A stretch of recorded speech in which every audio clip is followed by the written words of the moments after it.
Sering banget dengar keluhan dari womanpreneur yang ngerasa hidupnya keluar dari kandang macan masuk kandang singa. Alias kemarin pas lagi jadi karyawan dibabuin korporat. Sekarang jadi womanpreneur malah dibabuin bisnis sendiri.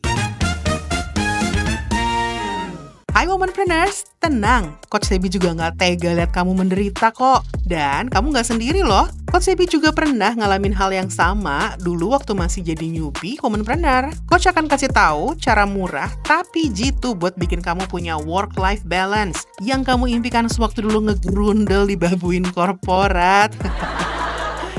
Memang, di tahun pertama bisnis, kamu ngerasa kepegang buat ngurus semuanya sendiri. Tapi dengan berkembangnya bisnis, nge-hire karyawan aja tuh rasanya nggak cukup-cukup. Kenapa? Karena employee will be act as employee. Jarang banget kan kamu bisa dapat karyawan yang bisa bantu kamu mikirin high level strategi bisnis kamu. Tapi kalau sekarang kamu punya anak emas itu, nah kamu mungkin selangkah lebih maju di proses ini. Kenapa selangkah lebih maju? Karena Coach Sebi mau kasih kamu ilmu gratis buat kamu bisa milih partner bisnis atau co-founder yang perfect match banget buat kamu. Milih co-founder itu nggak bisa kayak ngerekrut karyawan loh ya. 3 kali meeting terus langsung teken kontrak. Karena ini tuh kontraknya nggak main-main. Kalian akan dilihat sebagai satu kesatuan oleh customer, karyawan, atau supplier loh. Jadi pastiin kamu milih partner yang kamu yakin gak akan menjatuhkan harkat dan martabat perusahaan, terlebih martabat diri kamu sendiri. Serem ya? Ya iyalah serem. Nah, itulah gunanya channel ini. Coach Sebi akan menerangkan jalanmu bagaikan ibu peri. Wow. Coach udah rangkumin 9 langkah yang kamu bisa ikutin secara runut ya. Jangan lengkap-lengkap ya. Ntar kalau akhirnya lu malah nge-hire yang gak jelas, gua gak tanggung dah tuh. Yang pertama, identifikasi kebutuhan bisnis. Nah, kamu pahami dulu kebutuhan bisnis kamu 1-2 tahun ke depan. Baru pahami kelemahan dan kelebihan diri kamu sendiri. Mana aja kebutuhan bisnis yang kamu bisa handle di bawah kepemimpinan kamu. Misalnya kamu jago di marketing, tapi mungkin kamu butuh seseorang yang ahli di bidang keuangan. Tapi kalau cuma punya karyawan, kamu mungkin bakal keteteran ya untuk mengatur strategi keuangan, dan kamu belum bisa hire manager atau yang lebih profesional lah. Sedangkan kamu butuh banget orang yang bisa bantu kamu buat bikin investment proposal dan teknik-tekniknya. Jadi, kamu bisa menyimpulkan hard skill dan soft skill apa aja yang kamu butuhkan dari calon co-founder kamu. Tadi kan Coach bilang, analisanya itu kebutuhan 1-2 tahun ke depan aja. Iya, karena Coach nggak saranin kamu nge-hire 2 co-founder sekaligus. Biar masa transisi kamu tuh juga aman. Dan siapa tahu bisnis kamu berkembang pesat dan nanti kamu bisa hire si level yang kompeten buat nambel kebutuhan bisnis kamu di masa mendatang, tanpa harus menjadikan dia sebagai co-founder. Yang kedua, perluas jaringan. Kamu mulai bisa memperluas jaringan dengan mengikuti event, seminar, workshop yang relevan dengan industri bisnis kamu ataupun bidang yang sedang kamu cari. Misal tadi keuangan ya, kalau kita mengacu ke penjelasan poin nomor 1 tadi. Hal ini tuh nggak cuma buat nambah teman, tapi juga cari calon partner yang punya passion yang sama, alias di industri yang sama. Dan jangan sungkan untuk memperkenalkan diri dan ceritakan visi bisnis kamu tanpa perlu kamu menjelaskan bahwa kamu tuh sedang cari co-founder, karena kamu pasti pengen lihat seril mungkin orang baru ini. Jangan sampai bikin dia tuh harus bersikap manis gitu di awal. Yang ketiga, lakukan pemeriksaan latar belakang. Nah, ini penting banget nih. Jangan ragu untuk cari tahu latar belakang profesional calon partner kamu. Apa aja pengalamannya, gimana track recordnya dalam menghadapi situasi yang sulit. Bahkan kamu juga bisa nelpon loh ke former employer-nya. Ini penting banget buat menghindari kerjasama dengan mereka yang kurang dapat diandalkan. Yang keempat, tes kompatibilitas personal. Coba untuk bertemu di situasi yang berbeda, nggak cuma di meeting, kalian bisa juga misalnya hangout bareng, atau misalnya mabar gitu ya. Nggak cuma saat rapat formal aja gitu, tapi juga saat makan siang santai. Nah, dengan begitu, kamu bisa tahu bagaimana pola pikir dan kepribadian dia tuh di luar konteks kerja. Nah, langkah ini tuh bisa kamu jalanin barengan ya dengan langkah yang berikutnya. Lanjut. Yang kelima, kerjasama dalam proyek kecil. Ini adalah langkah yang penting banget buat ngetes chemistry dan kompetensi. Karena nggak akan bisa ngetes kedua ini tanpa kamu kerja bareng ya. Coba kerjasama dalam proyek kecil, kamu pasti bisa lihat gimana cara dia bekerja di bawah tekanan dan gimana cara dia ngasih resolusi masalah yang ditawarkan. Terutama bisnis etik yang dia pegang kokoh. Nah, kalau kamu udah nemuin red flag di sini, mending setelah selesai project, langsung deh kamu cari kandidat baru. Jangan ragu, karena penting banget untuk kamu juga mencari orang yang punya value dan prinsip yang sejalan. Wah, ribet ya, kayak cari jodoh.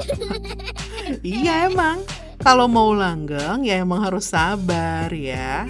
Masih inget nggak sama Sarah Blakely? Di video sebelumnya, Coach pernah ceritain perjalanan hidupnya yang seru banget. Nah, ada satu tips dari Sarah yang Coach pegang banget, yaitu adalah hire slow, fire fast. Jadi nggak masalah kalau proses pencarian ini tuh lama, karena nyari yang speknya masuk, cocok di hati, nyaman di kantong itu memang berproses ya. Jadi kalau ada red flag, jangan lama-lama juga, langsung fire fast dan cari yang baru.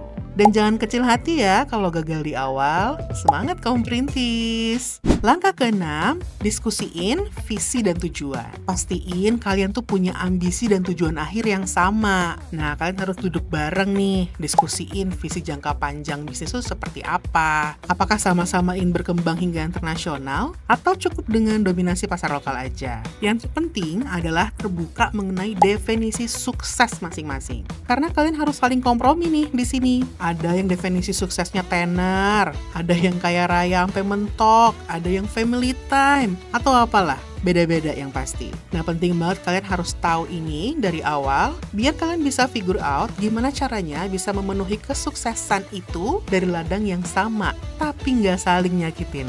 Ribet ya? Tapi paham kan maksudnya? Yang ke-7, diskusi pembagian tugas dan equity. Transparansi itu kunci ya. Bicarakan pembagian tugas seperti apa dan porsi saham yang kalian pengen share dari awal. Biar semua orang itu tahu posisinya dan hak wajibannya supaya nggak ada salah paham di kemudian hari. Kalau emang kalian ragu mau kasih saham banyak di awal, ya nggak apa-apa. Bisa dikombinasiin kok dengan ESOP. ESOP itu apa sih? Employee Stock Option Plan. Dia akan berhak menerima X% saham setelah X bulan kerja bareng dan memang mampu menunjukkan skill yang kamu butuhin untuk perusahaan. Ada baiknya semua ini on paper ya. Jangan ngomong baik gitu maksudnya. Lanjut. Yang ke-8, skenario konflik dan resolusi. Nah, ini tuh penting-penting nggak penting, tapi penting banget sebenarnya ya, kalau memang suatu saat bisa terjadi. Ya, nobody knows ya. Nah, kalian bisa bikin sebuah roadmap gimana kalau nantinya terjadi konflik di kemudian hari. Simulasiin skenarionya dan bagaimana penyelesaiannya. Dengan begini, saat ada masalah, kalian sudah siap dengan solusi yang disepakati bersama. Yang terakhir, konsultasi dengan penasehat profesional. Seperti siapa? Coach Sebi. Jadi jangan ragu buat cari second opinion dari mentor atau profesional yang kamu percayai. Konsultasi ini tuh penting banget buat dapat cara pandang yang netral dan objektif tentang calon partner bisnis kamu. Ya, fungsinya kayak temen lah ya, ngasih tahu tuh borok-boroknya calon suami kamu, kira-kira mau lanjut apa enggak gitu maksudnya. Red flag-nya apa, green flag-nya apa gitu, dan kita lebih objektif. Nah, kalau kamu tertarik untuk diskusi tentang ini secara gratis, kamu bisa dapetin itu loh dari Coach Sebi. Yes! Kamu bisa book meeting dengan klik Calendly di link bio. Dan kamu bisa dapetin 30 menit konsultasi gratis sama Coach Sebi. Nah, itu dia 9 jurus sakti milih partner bisnis impian. Kesannya tuh prosesnya panjang dan berat gitu ya. Tapi kalau kalian memang keteteran dan malah dibabuin bisnis sendiri sampai tipes, percaya deh, proses ini tuh worth it banget buat dimulai sesegera mungkin. Nah, memilih partner bisnis itu investasi jangka panjang ya.